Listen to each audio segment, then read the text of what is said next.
Go live, people. Tune in right now, 8:30.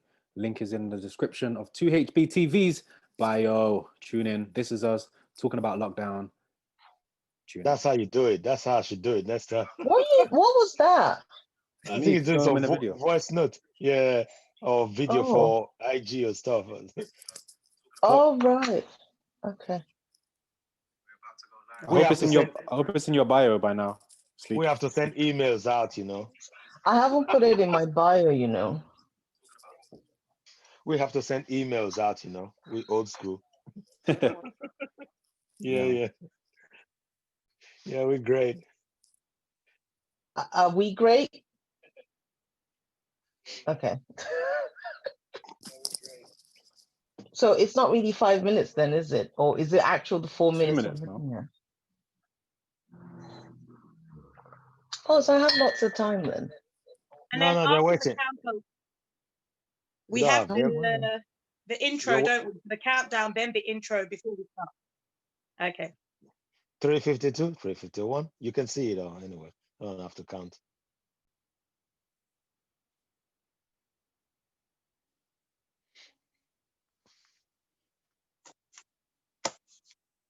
don't worry, Ade. For every time I move, I know where I need to go back to, so don't panic.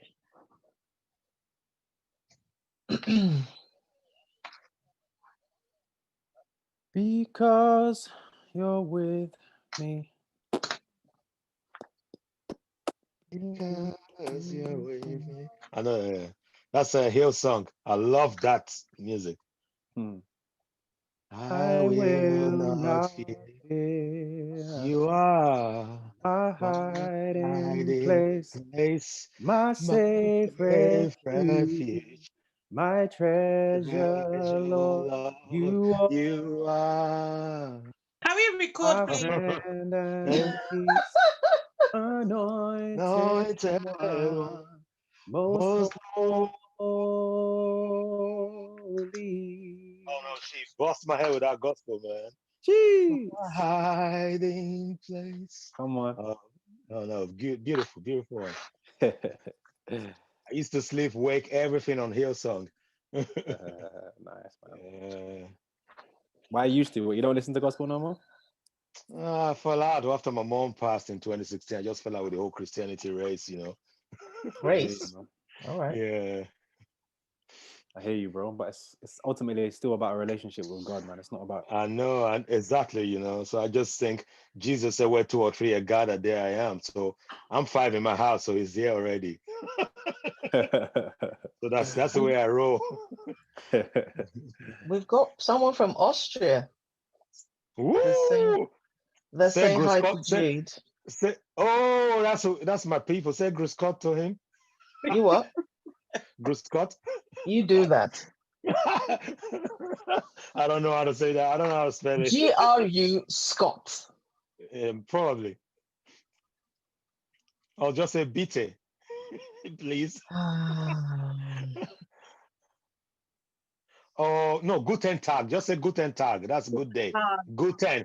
Guten. They do it too. They're German Germans. spoken So word we Guten use. Tag. Guten then Tag. Guten Tag. It's Guten. Then I think his name is Kevin. I don't know what his name on Yeah, YouTube. it says Kelvin Kevin Kelvin Igbobo or from something Australia. from Austria. Just say Guten Austria, Tag. sorry.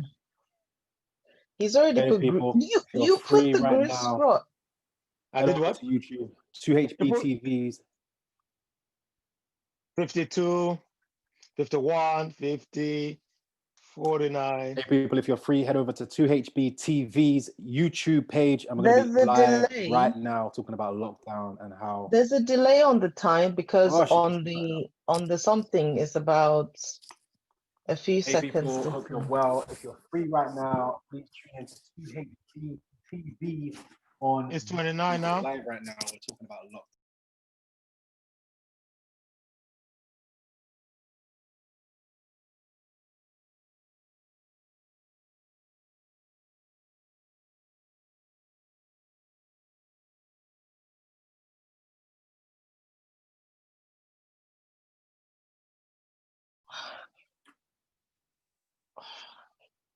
We need to talk about you got killed quick in that thing later. I don't know, for real.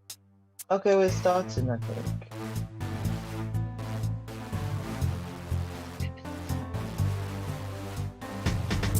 Yeah, that sound.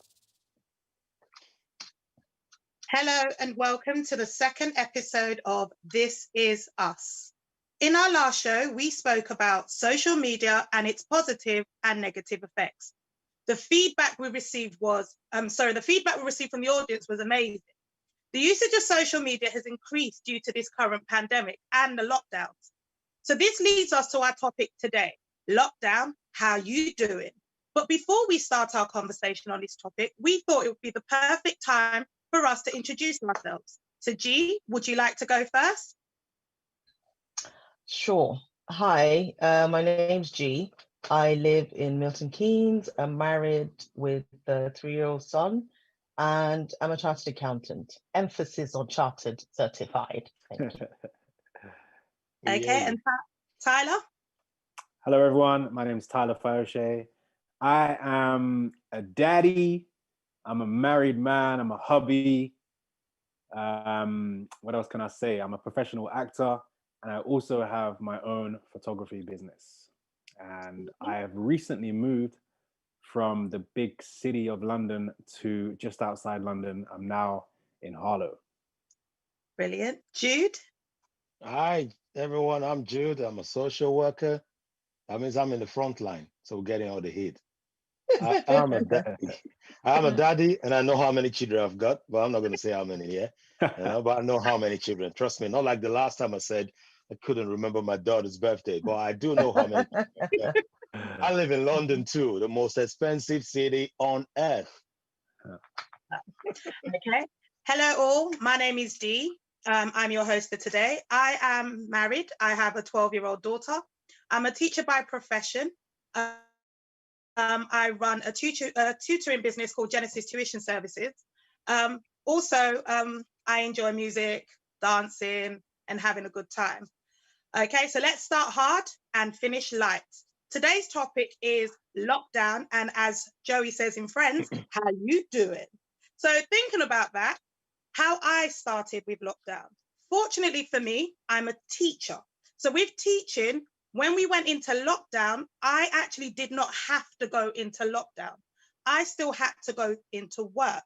So for me, I still had to go out there to provide support and to educate the key worker children and the vulnerable children in my school. So Jude, how were you hit by the initial lockdown? I think with the whole COVID thing, I was part of the school of thought who thought we should just head up to the herd immunity. And I believed at the time we had our first lockdown that I had already contacted COVID-19 if it really did exist at that time. So when the prime minister, in anticipation, the prime minister was going to make an announcement. And when the leader of any nation was going to make an announcement, I'm from Nigeria, so when our president was going to say something, we glued to the TV to see if he was going to say martial law. So I had that same kind of feelings when our prime minister Boris Johnson was going to make an announcement. I think it was the evening of that day. It was just a couple of days before my birthday. And in anticipation, waiting to hear what he was saying, when he announced that lockdown and said, look, we're going to restrict you from doing that, this, that we need to pull together as a nation, it felt like a whole life was taken away from me. It was real. I felt really down. I don't want to use depressed, so I don't want to diminish that word. I felt really, really down, like my whole life just stopped. And as a result of that, I actually went into a panic mode, and I became ill for a couple of days, and I lost my sense of smell and taste, and my birthday was ruined because I just So thought you said you lost your sense of taste, but did you sort of panic thinking, oh, I might, because that's one of the symptoms, isn't it, to lose your sense taste. of smell, taste. Yes, Yes. I didn't panic because, like I said earlier, with the whole COVID news coming, I just treated it like an ordinary flu. I knew I was going to get it one day or the other, and I would be well, just like we did with the ordinary cold. So, but when he announced the lockdown, it felt different. something just felt different because, like I said, I'm from Nigeria. We used to military presidents announcing martial law. No, coming out today. There's curfew between there and then. I've been out of Nigeria for a very long time. So it's like if the NEPA in Nigeria takes light in England now, I will be going crazy. So it was like that. It was like that. I was going to like, yes, it was a difficult time. I felt it really hard, and people really didn't know. People in my own living environment didn't know how much it hit me. It hit me like I was going back what people call PTSD. Like, oh my gosh, this is like Nigeria all of a sudden. I'm being restricted. I can't see this. So that's why I went into the panic mode. I think that's what made me become ill, not really the COVID. So that's how I really felt in March last year. And I'm going to sort of send that question to G as well. How did you feel when this first hit? How was your initial reaction to the lockdown, the one that we had in March? Okay, so that one, I sort of expected it, but I didn't expect it at the same time. And I think because you'd seen visuals of people fighting over toilet roll and stuff. Even before lockdown, I tried to stop watching the news. But when that happened, and when I think it was my husband that actually said, it was I think Boris was coming on at 8:30. So at 8 o'clock, my husband said, I think he's going to lock down the town or the country. So I was like, okay, the first thing on my mind was chicken nuggets, fish fingers, potato waffles, like everything my son eats, the only things he eats. So I went to the Tesco and I remember I put everything in the basket and the guy was like, oh, sorry, man, only 2 items. I'm like, what?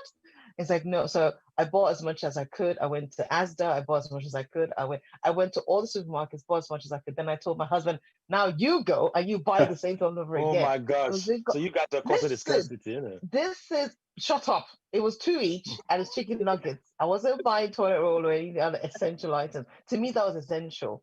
And I didn't really know what's going on. And I think I went into a slight panic after Boris spoke. And when you just look at someone and they have that look on their face like they're about to burst into tears.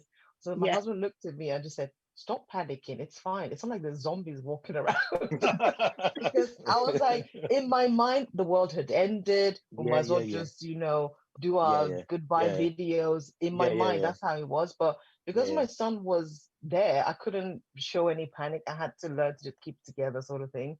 So it was weird, and I didn't have to worry about homeschooling. So even though the nursery didn't shut, I kept my son home for 2 weeks because nobody knew if kids could get it or whatever. It was not fun, I must tell you that, because obviously I'm a busy working mom, but it had to be done. And I think after about a week or so, as long as I didn't have anything I needed that I couldn't get, it was kind of okay. I didn't even mind that rice ran out because I don't really eat rice like that or whatever. So, but it was weird. It was scary, but I think I needed for somebody to say to me, it's not the end of the world, because in my mind, it was.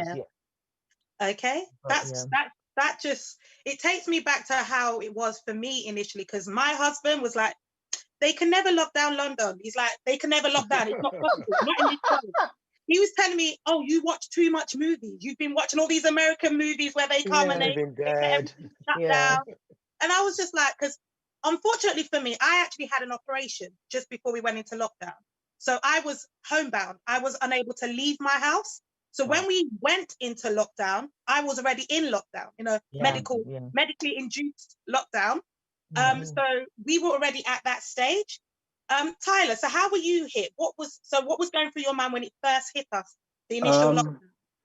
For me, it was a bit different. I mean, I was just about to do a show at the Arcola Theatre. So I was rehearsing with a lovely group of actors and we were just about to open like in, I don't know, 5 days time or something. So that really hit us hard in terms of, when you're rehearsing for a show, you put your all into it. And then to just be told that, bam, it's stopping. And the Arcola Theatre is not a massive theatre. So they were talking about possibly closing down and, all this kind of stuff throughout the arts, not just where we were. There was this panic.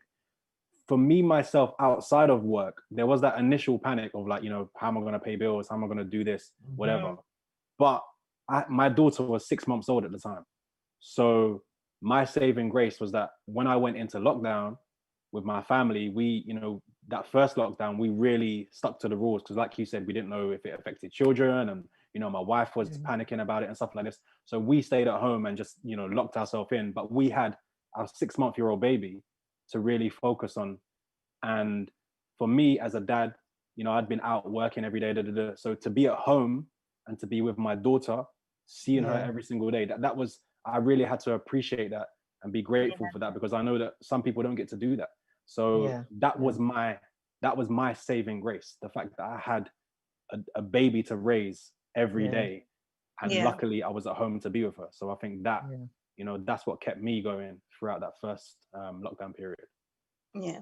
Okay, so G, you spoke about when we first went into lockdown, the first thing you thought was buy what was it, waffles, chicken nuggets, fingers, and potato so what else waffles. did you have? Because we all sort of had to adapt, because we saw that we've all seen videos of the toilet roll wars and all of those sorts of things. But what else did you have to do in order to adapt in regards to just being able to deal with the lockdown? Is there anything else you had to do?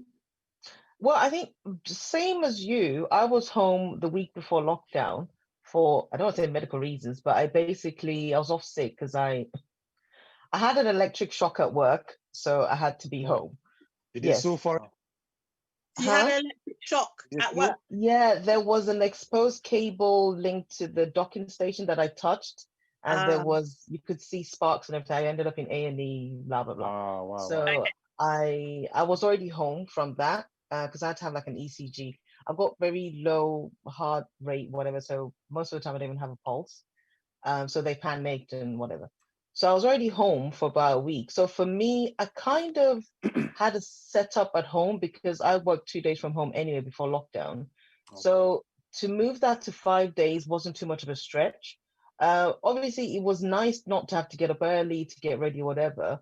But I remember not much change for me. I think apart from going to 5 days, being at home and not knowing when it was going to end. And bearing in mind, I only just started a new job in January that I was still learning. And so it was just weird that I wasn't with my manager and learning stuff on, you know, on the job kind of thing. So it was weird, like everything was on Teams, which is like Zoom for office. But I mean, I refuse to go on the video thing. Nobody wants to see me first thing in the morning. So I kind of got used to it fairly quickly, but I started doing things like maybe listen to more music. I think I listened to a lot of gospel music initially because, again, like I said, the world was ending, so I need to get right with the Lord, as they say.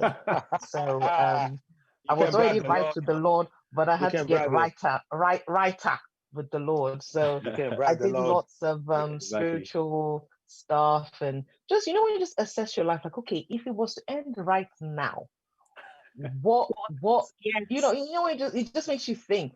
But at the same time, I was being hopeful. And I think there was a Bible verse I saw about something about even if the world is ending, everything is going to look like normal. So it's like, right, brilliant. We don't even have really like a side, like it's ending sort of thing. But music definitely came through. For music, radio, podcasts, I've found a lot of podcasts during this time. Just things to while away the time, and then having some sort of routine. Even though you're not going out, having a routine. Like I even have routine down to what I listen to in the first half of the day, which is normally gospel music, and then second half is ratchet TV. Let's be honest, love and hip hop of wherever.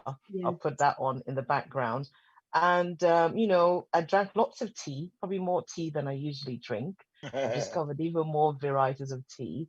And I think the one thing I like about lockdown is randomly remembering that I own perfume and putting them on. So that's quite fun. But I just find little things that, and I think having all that extra time is good because you really think about stuff. I mean, I've now done a vision board. I did one as of yesterday because I was in a Zoom meeting. I did a vision board. I've avoided doing vision boards for as long as I can remember. I've avoided accomplish things that you've not previously been able to do. Absolutely, because we always say we don't have time to do them. But when all you have is time, you have no excuse. And the pandemic is also, or the lockdown as well, for me, it's made me hold a mirror to myself and be accountable to myself more than I have before. I have a mirror. I can see I'm getting fat. Do something about it. I don't need to wait for someone to say, "Oh, you look well," and then get offended and all that jazz. So it's you know, I've upped my drinking water, and so it's because I'm like, if anything, I said if I'm going to come out of this lockdown, I'm not coming out fatter than I went in, at least. But you know what? Some people had a different mentality because remember, initially we were only told we're locking down for about 3 weeks. The initial thing was, so we were told, oh, we'll put on the COVID wigs because we'll lose it when we come out of COVID in 3 weeks. And then that just kept on getting extended. No, I never thought about it like that. I thought we're staying in lockdown till the vaccine is done. That was my thinking. And that's still my thinking now, I think. Yeah. Okay, Jude, me and you are quite similar in regards to we've got children who are a little bit older. So I'm going to ask you this question. How did you cope when they said schools were closing and children had to stay at home? I'll put my hands up. With the kids' school, I still don't understand. And I've been here for so long, bro. I don't understand the school. I really don't know how they operate. I don't know what year. I still have to ask. Down here, what year are you in? And I ask Renata, what year are you in? Richard, what year are you in? And they tell me. I put my hands up. It's not my fault. People have told me before that's so careless, but this is me, man. I got to think about other things, you know. But that's what it was. So I have not familiarized myself with the school. The madam is doing that. She's very good at that. I left that to her, unfortunately. But with the lockdown, how we've coped, I've not, like G said, I'm not the type that I really like working from home. I think my manager, my direct line manager used to like almost want to whip me to work from home because I really didn't like it. I want to go out there. And having to work 5 days from home was really crazy, was really mental for me. Because of the line of work that I do, I'm a social worker. Working from home, working outside in the community, it makes no difference. We still have to do visits anyway. It makes no difference. I have to be on the emails, on the calls 24/7 between the 9 o'clock when I logged in and 5:15. And as a result of the lockdown, I think systems just panicked. And when I mean systems, I mean upline management to up to chief executive officer. It was information overload. I was getting more than, if I'm not exaggerating, more than 100 emails a day. It was hard to keep up. Public health were doing theirs, GPs were doing that, MDTs were doing that. MDT is multidisciplinary team. That's a team with doctors, nurses, and GPs. Social services were doing theirs. People you work for, the clients, the customers, and the families, they were bombarding you. It was too much information overload. And I've got 3 children. Now I know how many children I've got. It's 3. I've got 3. And now, look, I could not cope with them. They're watching TV. My workstation, I had to buy a new workstation. Before the lockdown, never knew lockdown was coming. Bought my whole new, moved the whole table out of the living room to create more space. Put my shelves, my bookshelves on the wall. Now I had to buy a new table, create another space. Kids have to watch TV. There's only so much you can bribe them. I'm not a Nigerian politician that have deep pocket to keep bribing people. So much I can bribe them and say, keep quiet, keep quiet. Sometimes I just let them be. In all of that chaos, I had to continue working. It was really mad. Doing on the Zoom. This gets me back to what G said in regards to one of the first things she needed to do was have a routine in place, which is sort of what I did. My daughter, fortunately for me, my daughter's in secondary school. I have to say props to the parents who have children who are in primary school, because you have to sort of keep them entertained. You have to keep them focused, especially with the home learning. Props to the teachers, but props to the parents. Okay, because I don't know, any parents listening into this at the moment, please write in the comments. How did you cope? Because we'd like to hear it. We'd like to sort of be able to discuss it. How did you cope having to homeschool your little ones? Because I know for me, I tried to stick to the normal school day. So wake up, have breakfast, do your lessons, have lunch, do your lessons, end of school day. You can have your mobile phone and do whatever you want to do afterwards. But it was just keeping that routine. But then at the same time, it was really difficult for the days when I was home. When we think about, and it always boils back down to mental health. So for me, it was, I had to go to school certain days, but certain days I had to homeschool, so teach the children from home. But the days I was home, my daughter was home with me. She's an only child, so no other children to talk to or to play around with. So it was that whole, what about her mental health? Tyler, what's your views in regards to how, or I don't know if you've come across people or friends or people in your network who have just spoken about breaking down during this lockdown? Again, yeah, it would have to be talking to other people and hearing them go through things like, you know, breaking down. To be honest, a lot of people in my circle, friends and stuff like that, I don't think, as far as I know, that many did suffer, if I can use that word, too much, because a lot of people that I know are kind of, you know, almost, I don't know how to describe it, but they're go-getters, their spirits are quite high, stuff like that. But I know there must have been a few that struggled with the whole just being locked down, because it spoiled their normal routine in terms of their, you know, either their social life or their work life or whatever it was. Again, it's hard for me to almost relate to that, because I did have a routine, because I had a baby that woke up every day, that needed to be fed, that needed to be changed, that needed to go for a walk, all that kind of stuff.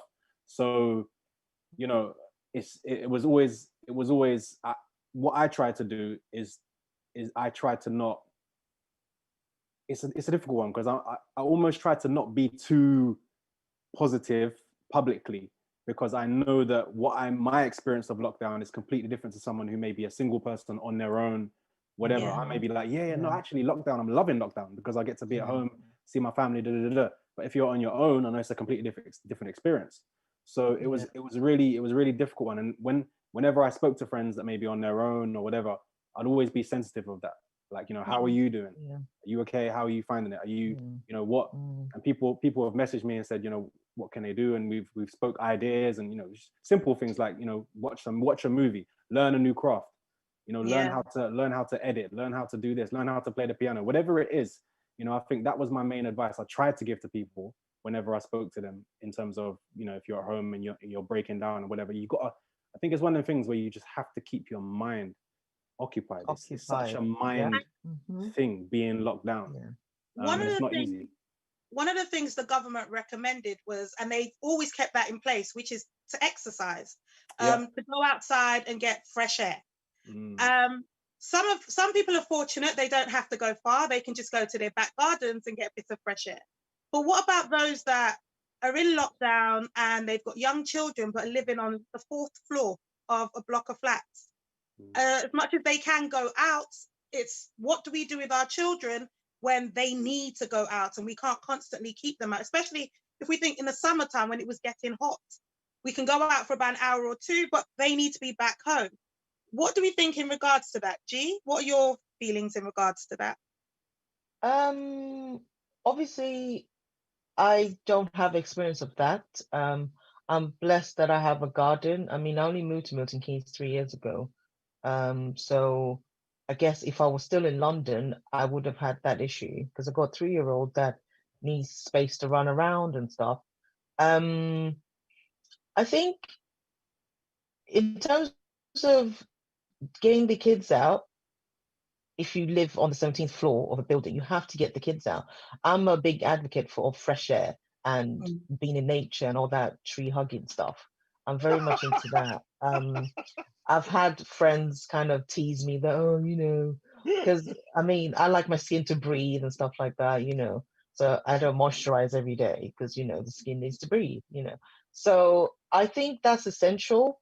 I know how different my son is when he's had fresh air. Even if I just let him, we just go out and he jumps in 2 or 3 or 10 puddles. He's so much happier when we come back home, because yes, we live in a house where we have more than one room, but at the end of the day, it just gets to a point where he's just screaming up and down for no reason. And you're like, you know what? This boy hasn't been out in 2 days. So I think if you live in the block of flats, yes, get out, but maybe not every day, because at the end of the day, we still have to use common sense to judge these things. If all of you in the building decide to leave at the same time, you're mixing. There's no way you can social distance. Maybe not everybody wants to take the lift, or take the stairs rather. So you have to still do the whole social distance thing. So I think you have to do it, but you just have to be mindful. You know, you wear your mask. Put your mask on your children if it's going to make you feel better. And I think it's just about using common sense to do certain things. But I think as parents, the mental health of the children is absolutely essential. So you have to take them out for some fresh air, whether you want to or not. Like, I try not to let the fact that it's winter and it's 3 degrees and there's frost or whatever on the floor stop me from going out. Put all the clothes on. Put 2 jumpers on if you have to. Just even if it's just stand outside for 10 minutes, and then it makes such a difference to someone's mood. I've taken up walking. Even just today, I went for a walk earlier on today, and it's amazing how it does help with you just calming just to calm you. And it's also very good for reflection as well. Yeah. But before we continue, Jude, there's a specific question that they would like you to answer. And the question is, can you explain about the toilet roll issue? Yes, Jude. What's toilet roll issue? The toilet roll people were issue when we went fighting. into lockdown. Oh yeah. Oh, good, great. You see, I don't know. You see, we're human beings, and So am I, but you didn't see me fighting anywhere for toilet roll. Where in the curriculum of the COVID did they say diarrhea was an issue? No, the point I was trying to make is human beings, though. These current human beings, we're not used to a scarcity. We've become so, sorry, I'm not going to use this word. We've become so lazy. Before, our ancestors would go, they're hunters and gatherers. We go out and hunt, but everything is at the press of a button. Sainsbury, Teletro, that's it. I'm getting it tomorrow. And humans, we don't react any longer to scarcity. I'm from Nigeria, mate. I had to trek miles upon miles to fetch water. Water was always scarce. NEPA, light, we never had it. Things were always scarce, so we always had to go for it. When this whole COVID started, people around me were panicking. I said, no, we'll just get what we need at the time we need it. There will always be enough. I trusted so much in the ability of the government that, not just the government and the supermarkets, they're in for business. I trusted so much in their ability that they'll be able to they want to make money. There will be toilet rolls. I ain't panic buying. I'm not doing any of that. The only thing I could have panicked buy was if there was going to be shortage of whiskey. But thank goodness there wasn't any of that. Yeah, you laugh. Now they said it was good for the lungs. You shake it and rinse your mouth if you have COVID. I don't remember Professor. They said Professor Dempsey, he said it. So I will send you his link. Anyway, but toilet roll panicking. Well, you see, I don't want to use any derogatory names for people who did it. It was despicable what they did, fighting over toilet rolls in Costco. You know, but humans, you should know. That's toilet roll we stopped. People ordered pasta. I know few people who ordered a lot of pasta, and they called me weeks later. You want some pasta? I said, nope. I don't want your pasta. You want Indomie? I said, absolutely no. My house is so small. I've got less rooms to even store anything. Go buy a deep freezer. I said, I'm not buying nothing. People ordered a lot. So it's not just toilet rolls. But look, fair enough to those people who ordered. The information coming from the authorities at the time, it wasn't really clear. So you can understand the panic was there. People were talking about Brexit at the same time talking about COVID. They were saying, oh gosh, we're not going to get this. This is not going to come from Spain. People were panic buying even mangoes. They have rotten mangoes at home. So you can't really blame people. But for us, I did not. And I never ran out of toilet roll. Moreover, if I ran out of toilet roll, I always use water anyway, if you want to know. Honestly speaking, I spent the first years of my life in Nigeria, and I was raised in regards to toilet roll was a luxury. So it was that whole you just use water. So same here. If we think about people overbuying in regards to the toilet, but as you said, that wasn't the only thing. They were panic buying bread and milk. And we know those things are needed, but they have an expiry date. So then a couple of weeks later, they're checking the dustbins and we're seeing wastage. But that just shows what happens when, as a community, we panic. And that's what we saw at the beginning. That's what we saw at the beginning of Corona, when the coronavirus or COVID-19 came in. But what I'm going to ask, and I'm going to ask it to Tyler. Tyler, how was your profession, or how has the pandemic affected your profession? Massively. Like, I think it's one of the most, this is not research I've done, but probably one of the most biggest affected hits on any industry out there, you know, for actors, singers, dancers, anyone in that kind of entertainment world. Like, as I said, my show stopped. The theatre we're talking about closing. All my friends that are in West End shows, you know, even shows that, you know, Hamilton, all these kind of shows that have got big money, they all closed down. And, you know, even actors that I know that are in TV shows, regular TV shows that we all watch on TV, you know, they had to shut down originally as well. And, you know, and you'd be surprised in terms of what people were getting paid in terms of ones that were being furloughed, the ones that were being on retainers and stuff like that. You know, Yeah. it was crazy. You know, absolutely crazy. My contract, the theatre couldn't afford to finish paying us off.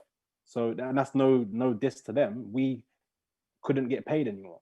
Do you know what I mean? So, and my photography business, you know, all my work stopped with that as well. So it was a real like, yeah, it was essentially like I lost all my work like that. Yeah. You know, just to be a bit controversial, not to cut you, Tyler. Yes, we entertainment is needed in societies.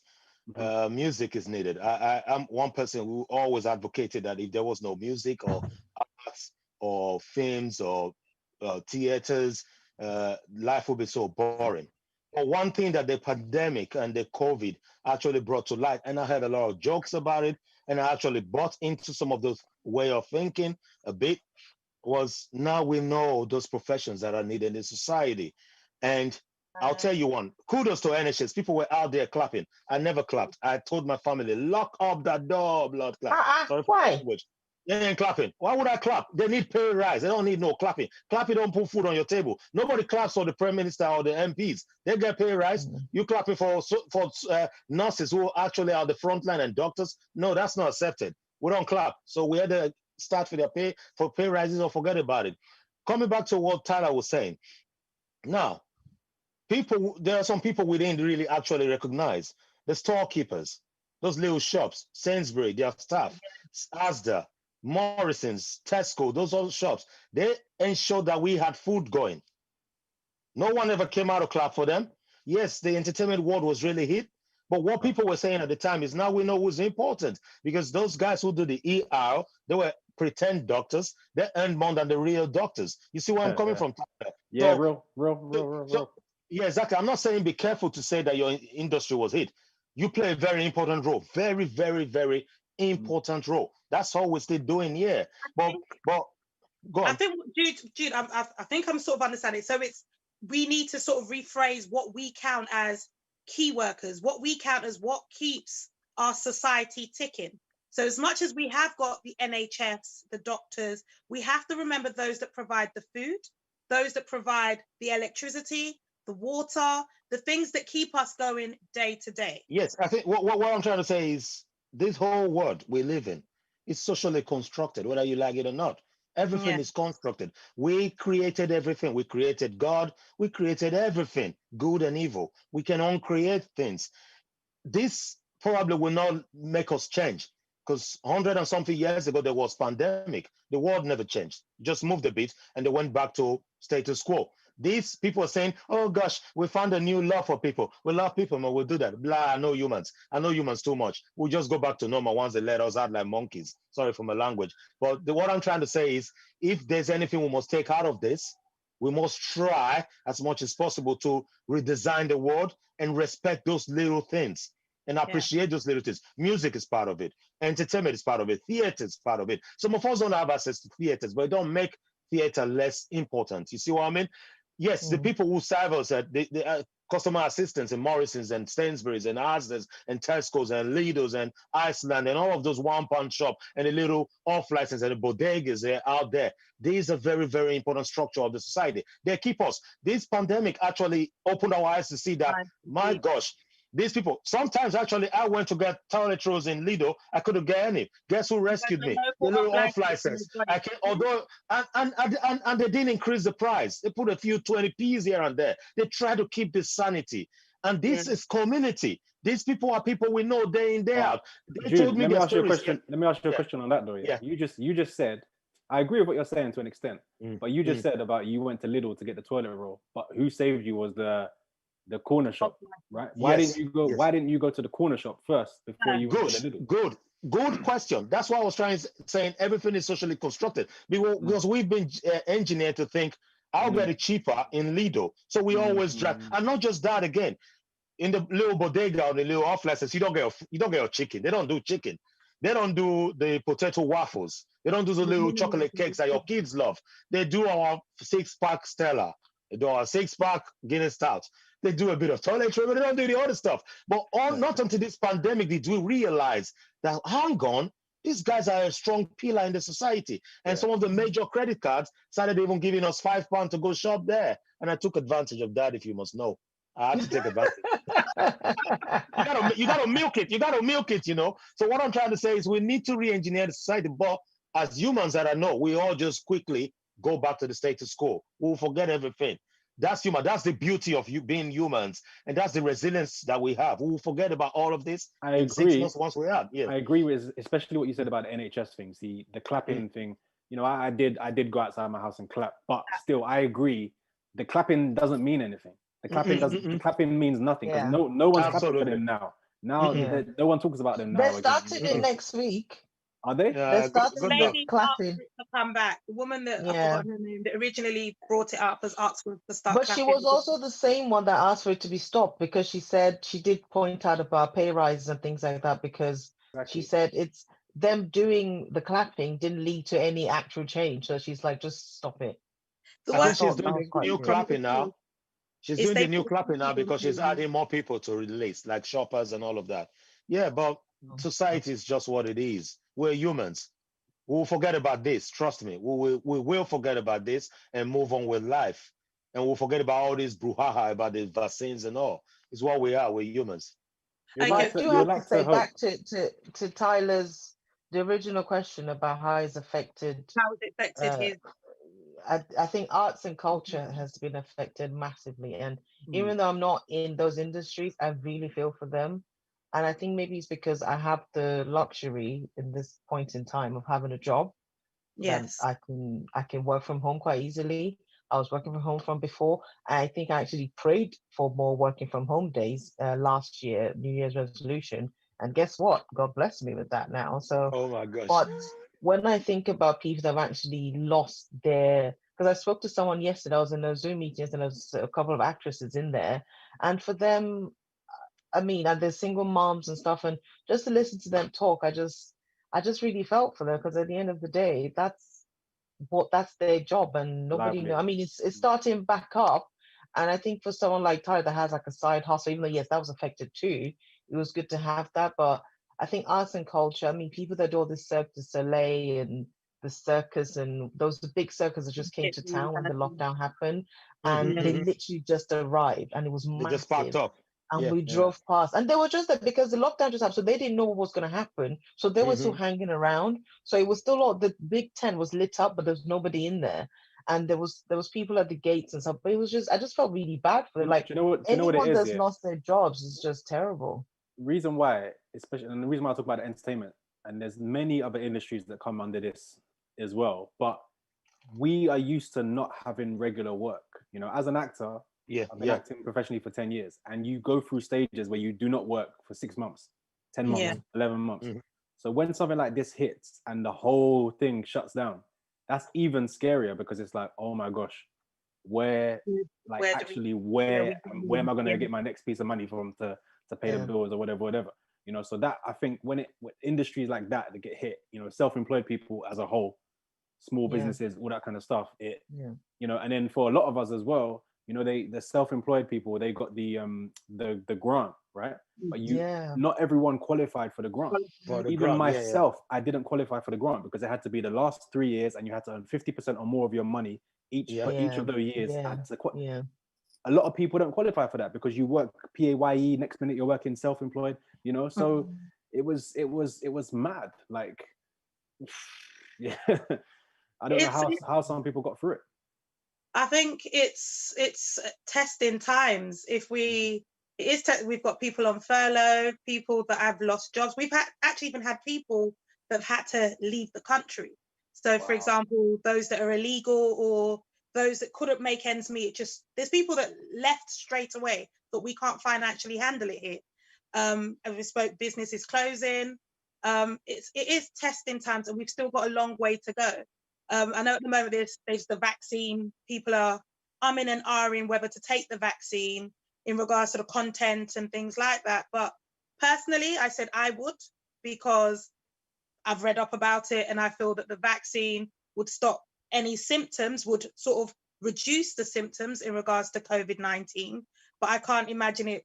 I don't see it being the cause of me falling ill drastically, or for that's just sort of my understanding of it. I don't know if any of you have got any views or anything in regards to the vaccine. I don't want to talk about that.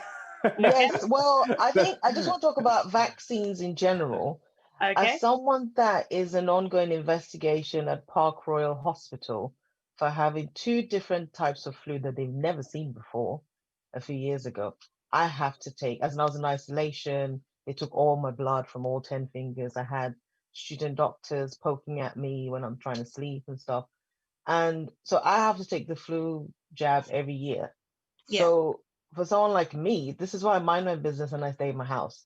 I literally just go to the drop off or pick up my son at nursery, and I go to Sainsbury's. Even when I go shopping, I have gloves on, like just normal winter gloves, my mask, Protecting hat, yourself as much as everything. you Like can. if I can get hazmat suit, I'll get one as long as I can still look good, you know. So for me, I believe in science in that regard. And at the end of the day, even the flu jab, because people are like, hey, if you take the flu jab, someone actually say you're going to turn into a dog. You know, the small Chihuahua dogs, you're going to turn into one. That's what some Black people are saying. I'm like, okay, even the flu jab, when you go get it, they make you sign something. It's this long thing with very tiny print. God knows what's in there. You just sign it. You don't think twice about it. And I'm sure when the vaccine for the flu came out years ago, people had a problem with it. But now it's kind of norm. So the same thing is going to happen. And I remember on the news, a woman that was alive during the Spanish flu, which I think was the last pandemic, was there to get her jab. She's like 102 now. Can you imagine living through 2 pandemics? She was there to get her jab. And I'm just like, okay, you can say what you want about the vaccine, but stop kind of like telling people how they should do it or if they should do it, or they're all adults. I think as long as you can read English, you can read whatever those side effects, whatever, and how it's going to affect you. I still read the side effects on a paracetamol pack because the one that they say 1 in 10 people get, I most likely get them. So I tend to read them so I'm ready and I'm prepared. And I think the whole vaccine thing is just, but what I wanted to say was, I remember the first lockdown when it happened and everybody had to stay at home. I read this interesting article in the Times newspaper about really wealthy people that now had to learn how to clean because their butlers had to go home. And I remember one lady was like, how am I supposed to clean my chandeliers? I'm making four. That's what you're worrying about. She should have known. Yeah. They never, no one ever cleaned But it. they do. No one ever They did. do. No No, one ever because did. I've seen it. We watched a program last week about London's poshest hotels or something. They clean it. I don't know how often, but they How do you clean a chandelier? Do you spray it? No, they take each chandelier thingy bob off, wash it in hot soapy water in a bucket, really? wipe it, dry it, and then put it back. Each one by one. Gosh, that's a job. And there was a lady that owned like a cleaning agency for very rich people that normally sends out the cleaners, and she's getting all these calls about how do we do that. I think some lady had used, the iron sponge she used to wash her pots and pans. She used it to clean her marble bathtub and is now ruined. And so when you're reading all these problems that they have, I'm like, oh, okay. Now it was, for me, it was funny, but I'm sure for them it was destroying. And then there was another guy that I think the whole pandemic and the economic effect wiped off, I want to say maybe 2 million out of his 100. Anyway, something to me small. This man killed himself because of it. Because he's lost so many millions. I looked at the numbers again. I'm like, but I think one of the things with the pandemic itself is like, it's made me a lot less judgmental about things that you normally turn your nose up at, because like I'm sure someone mentioned already today, you don't know what situation people are in. You don't know what mental state they're in. You don't know if this is something that's really pushed them over the edge or made them step back from the edge or whatever. So I just kind of take each day as it comes and be like, I don't even, like I said before the last episode, I don't really watch news. I just wait my husband to tell me if something's happened. So if we're still in the house, we're still in the house. There's no something about the closed travel corridors. That's one of the main issues. There was an overload of information. I've stopped watching terrestrial TV. I stopped watching terrestrial TV for more than 15 years, if not going to 17 years. I don't watch terrestrial TV. That's all ITV, Channel 4, BBC. I don't watch it. And as a result, we told them we don't watch TV. So they said you shouldn't be paying TV licenses, and they stopped collecting it. money from us. So I only watch Amazon or Netflix because I pay a lot for that. I pay for Disney Plus, I pay for that, I play for Gaia, I play for Haiku for my children. I had to keep them entertained with this whole COVID thing. And not just that, they have fantastic documentaries on all of these movie apps. So I pay for all of that stuff and I stop the other one. And I keep telling people I don't miss a beat about the news, because you know what? Joe Blog is going to send it on WhatsApp anyway. Somebody's going to put it on Twitter. Somebody's going to put it on Instagram, and we'll have a conversation about it. I think the information overload was too much. What we realize mainly again is we like to talk about, especially in the Western world. I've always called this the illusion of freedom. We've always thought, oh, there's freedom of speech, there's freedom of that. Idi Amin in Uganda said, there's freedom of speech in my country when he was around. He said, but the freedom after the speech is what I can't guarantee. I don't know what will happen to your neck after you say what you say, but you can say whatever.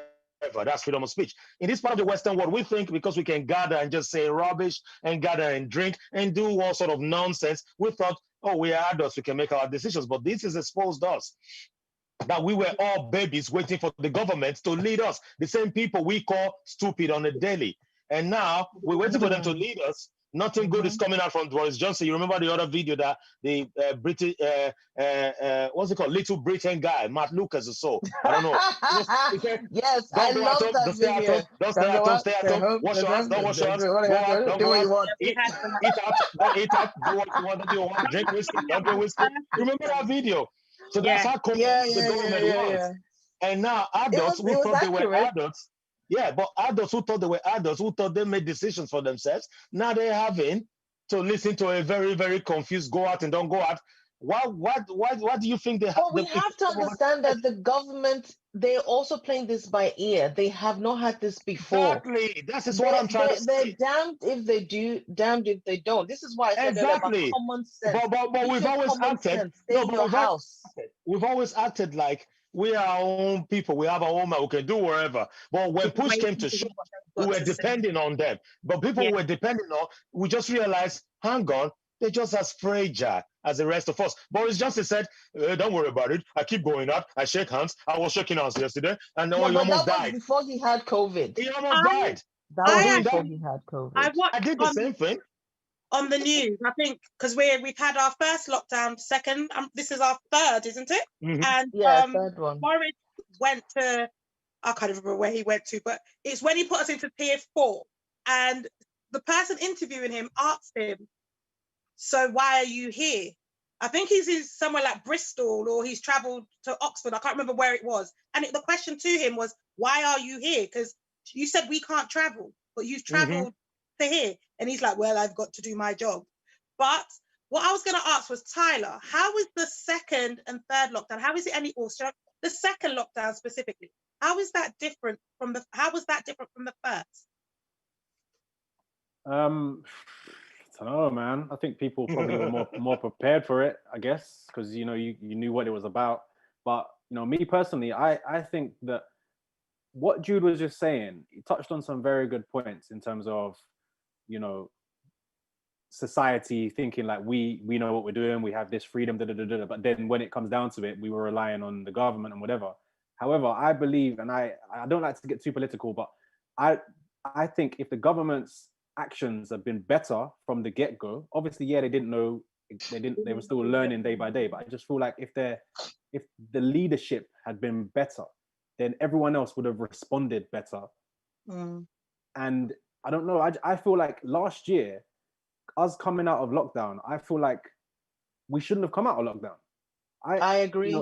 Although it was long, we should have stayed in lockdown from March till New Year's. No, I think the second lockdown in November or whenever it was should have carried on till the 4th of January. That's what I think. At least Christmas. But I understand you want people to go out and shop and the economic. And it didn't help with is it the Eat Out to Help Out that was brought out? Oh, that was the killer.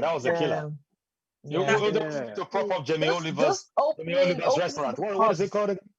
Opening the pubs in the summer was a stupid idea. It was. We all know that the first thing people do when they've had a drink in them is to hug and kiss strangers. That's the first thing they all do. But G, we have to be we have to be very careful not to blame the people. They were following what their leaders instructed. No, Let's I look at know. Let's I know come quickly that. to what Tyler was pointing out. Tyler mentioned if the leaders had managed it better or proper. Look at it. Oh, The yeah. first lockdown in March. Yeah. Like I said earlier, I thought like you felt, G. I didn't think the world was going to end because I'm not that kind of person. I'm kind of gloomy about all those kind of things. But I thought, oh my gosh, I'm restricted. My so-called freedom is being taken away from me. So I felt really down. But it wasn't tough enough compared to Italy, Germany, Austria, and all the European states. One thing that the government failed to do, which I thought they should have done, was lock down the airport. They did not do it. Yes. They looked down on Africa. Looked down on Africa. Something I failed to mention earlier.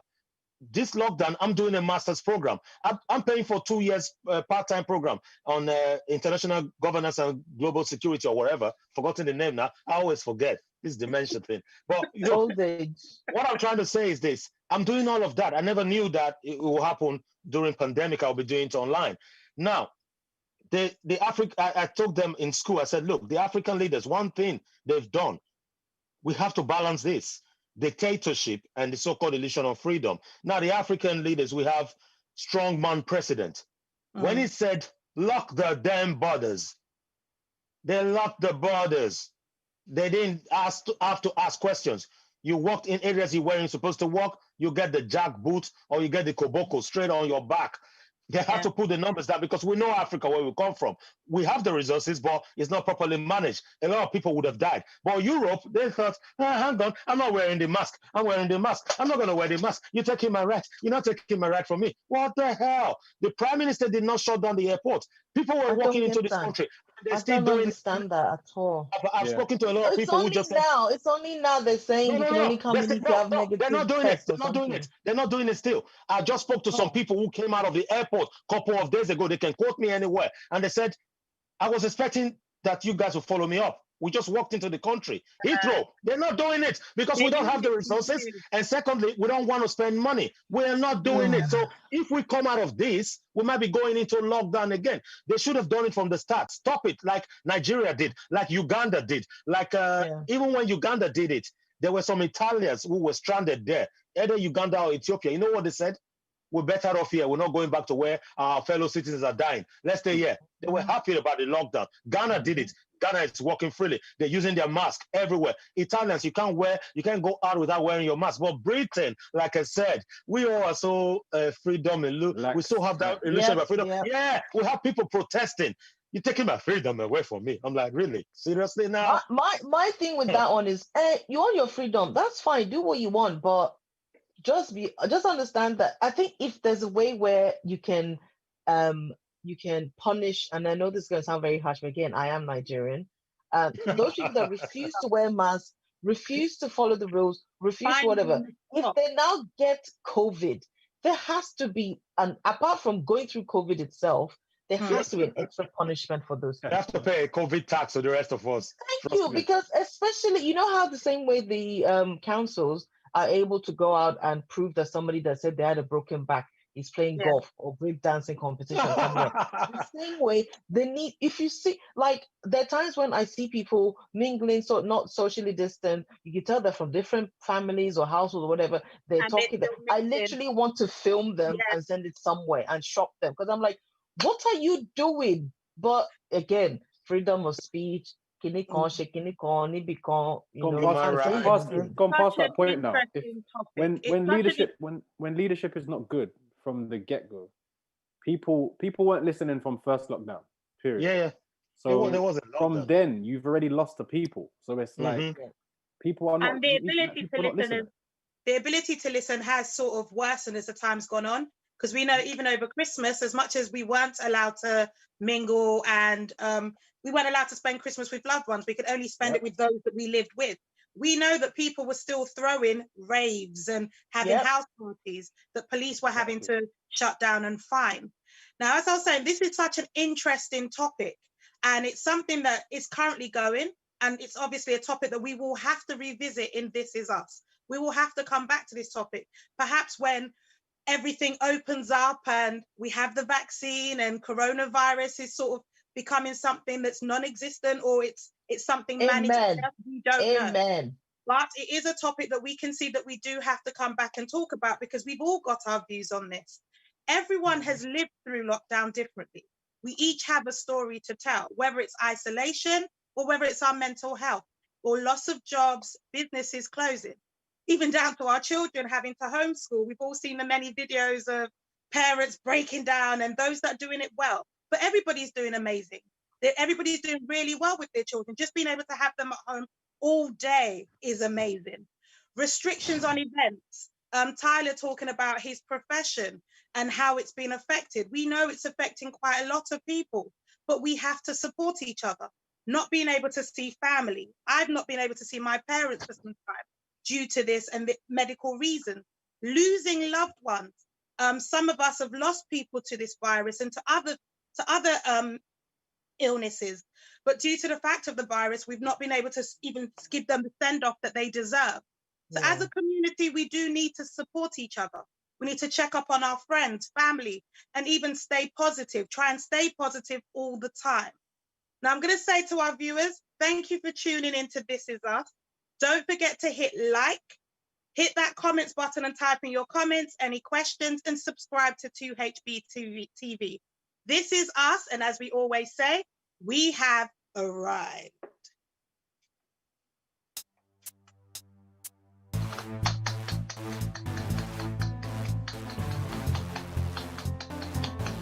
You can't tell me why you're clapping. Why can't I clap? For the What's your NHS.